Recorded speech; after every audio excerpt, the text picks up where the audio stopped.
আজকের দিনে দাঁড়িয়ে আমাদের খুব খারাপ লাগছে যে এক শ্রেণীর এই যারা ওমরায় নিয়ে যাচ্ছেন, হজে নিয়ে যাচ্ছেন, নিয়ে যাওয়ার নাম করে যে পরিষেবা দেওয়ার নাম করে নিয়ে যাচ্ছেন, সেখানে গিয়ে সেই পরিষেবাটা পাচ্ছে না।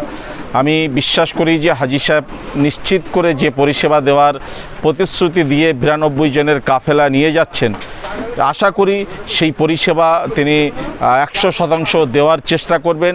হাজী সাহেবরা তার পরিষেবা পাবেন যারা ওমরায় যাচ্ছেন।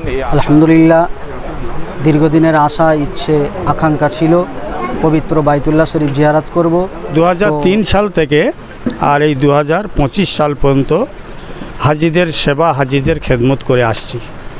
তবে আমার এই ট্যুর ব্যবসার উদ্দেশ্য নয়। আল্লাহ যেন ব্যবসার উদ্দেশ্যে না কবুল করে। আমাদের এই পরিষেবায় বাঙালি খাওয়া, বাঙালি সব কিছু, কাছে হোটেল। বর্তমান পরিস্থিতি সৌদি সরকারের বিষয়টা আপনারা সব দেখছেন, যে বছরে সৌদি সরকার এমন একটা আইন করে দিয়েছে, হাজিদের নিয়ে যাওয়া বড় সমস্যা। আসসালামু আলাইকুম। আমরা আজকে বাইতুল্লাহ ট্যুর অ্যান্ড ট্রাভেলসের একটি মজলিসে উপস্থিত হয়েছি।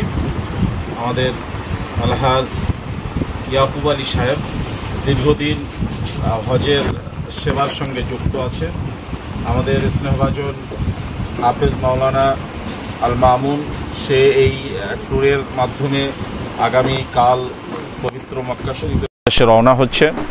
আমরা দোয়া করি আল্লাহ সুবহানাহু ওয়া তাআলা এই কাফেলার সকলকে সুস্থভাবে নিয়ে যান এবং সুস্থভাবে আবার আমাদের মধ্যে ফিরিয়ে দেন। আমি হাজী ইয়াকুব আলী সাহেবকে অনুরোধ করব, যে সমস্ত কাবার মেহমানদেরকে নিয়ে যাচ্ছেন, তিনি তার সাধ্যমতো তাদেরকে তার বাইতুল্লাহ ট্যুরস অ্যান্ড ট্রাভেলসের মাধ্যমে খেদমত করবেন। আজকের দিনে দাঁড়িয়ে আমাদের খুব খারাপ লাগছে যে এক শ্রেণীর এই যারা ওমরায় নিয়ে যাচ্ছেন, হজে নিয়ে যাচ্ছেন, নিয়ে যাওয়ার নাম করে যে পরিষেবা দেওয়ার নাম করে নিয়ে যাচ্ছেন, সেখানে গিয়ে সেই পরিষেবাটা পাচ্ছে না। আমি বিশ্বাস করি যে হাজী সাহেব নিশ্চিত করে যে পরিষেবা দেওয়ার প্রতিশ্রুতি দিয়ে 92 জনের কাফেলা নিয়ে যাচ্ছেন, আশা করি সেই পরিষেবা তিনি 100% দেওয়ার চেষ্টা করবেন। হাজী সাহেবরা তার পরিষেবা পাবেন যারা ওমরায় যাচ্ছেন, এই আশা আমরা করি। আমাদের সঙ্গে আমাদের প্রিয় মানুষ হাফেজ মাওলানা শাহানুর সেলিম আছেন, আরও আমাদের মাওলানা শাহরুল আছেন, আমাদের মাওলানা হাবিবুল্লাহ ফাতিহ আছে, আমাদের সকলেই আছেন। আমরাও চাইব যে আগামী দিনে যেন আল্লাহ সুবহানাহু ওয়া তাআলা আমাদেরকেও তার মেহমান হিসাবে কবুল করেন। আল্লাহ সুবহানাহু ওয়া তাআলা যেন সকলকে অন্তত মরণের আগে এহরাম কাফন পরার আগে যেন জীবন অন্তত একবার এহরাম পরার তৌফিক দেন। আসসালামু আলাইকুম সমস্ত দেশবাসী। আপনারা অনেক কিছু শুনলেন। আমার প্রাণপ্রিয় জনাব হজরত মাওলানা আজিমউদ্দিন সাহেব, উনি অনেক কথাই বললেন, আমার খুব প্রিয়। এবং আগামীকাল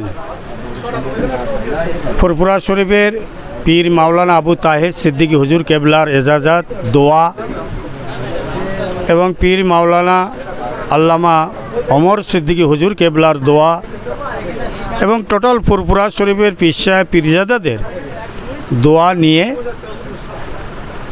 আগামীকাল আমাদের ফ্লাইট আছে ভোর 5টায় 92 জনের। এবং দীর্ঘ 25 বছর 2003 সাল থেকে আর এই 2025 সাল পর্যন্ত হাজিদের সেবা, হাজিদের খেদমত করে আসছি। তবে আমার এই ট্যুর ব্যবসার উদ্দেশ্য নয়। আল্লাহ যেন ব্যবসার উদ্দেশ্যে না কবুল করে। আপনারা দোয়া করুন হাজিদের সেবা, হাজিদের ভালোবাসা, হাজিদের মহব্বত, আল্লাহর নবীর মেহমান, আল্লাহর মেহমানকে নিয়ে যেন এই সেবা, এই খেদমত আমি করতে পারি, এই দোয়াটা আপনাদের কাছে চাইলাম। আপনারা দোয়া করবেন হাজিদের নিয়ে যেন আমি সেবা করতে পারি। ব্যবসার উদ্দেশ্য নয়, খেদমতের উদ্দেশ্য। আমাদের এই পরিষেবায় বাঙালি খাওয়া, বাঙালি সব কিছু, কাছে হোটেল। বর্তমান পরিস্থিতি সৌদি সরকারের বিষয়টা আপনারা সব দেখছেন, যে বছরে সৌদি সরকার এমন একটা আইন করে দিয়েছে, হাজিদের নিয়ে যাওয়া বড় সমস্যা। যাক, আল্লাহ আপনাদের দোয়ার বরকতে, আমার ফুরফুরা শরীফের পীর সাহেব পীরজাদাদের দোয়ার বরকতে আল্লাহ পাক সব কিছুই কবুল করেছে। কালকের আমাদের রওনা, আপনারা দোয়া করবেন। আমরা মক্কা শরীফ মদিনা শরীফ গিয়ে সমস্ত দেশবাসী তাম বিশ্বের মুসলমানদের জন্য দোয়া চাইব আল্লাহর কাবা রসুলের দরবারে গিয়ে। আসসালামু আলাইকুম। আলহামদুলিল্লাহ, দীর্ঘদিনের আশা, ইচ্ছে, আকাঙ্ক্ষা ছিল পবিত্র বাইতুল্লাহ শরীফ জিয়ারত করব। তো আগামীকাল শুক্রবার রাতে আমরা রওনা দেব। বাইতুল্লাহ ট্যুর অ্যান্ড ট্রাভেলসের পরিচালক আমার মিজানুর রহমান ভাই, আমাদের হাজি ইয়াকুব আলী সাহেব, তানাদের নেতৃত্বে অ্যাকচুয়ালি আমরা পরিচালিত হব। আমরা যাব সুদূর মক্কা ও মদিনায়। প্রিয় দেশবাসীর কাছে অনুরোধ করব, আপনারা সকলে আমাদের জন্য খাস করে দোয়া করবেন। আমাদের এই রওনা, আমাদের এই সফরকে আল্লাহ পাক রব্বুল আলামিন কবুল করেন এবং বাইতুল্লাহ ট্যুর অ্যান্ড ট্রাভেলসকে আল্লাহ পাক রব্বুল আলামিন খিদমতের জন্য কবুল করেন। আল্লাহুম্মা আমিন।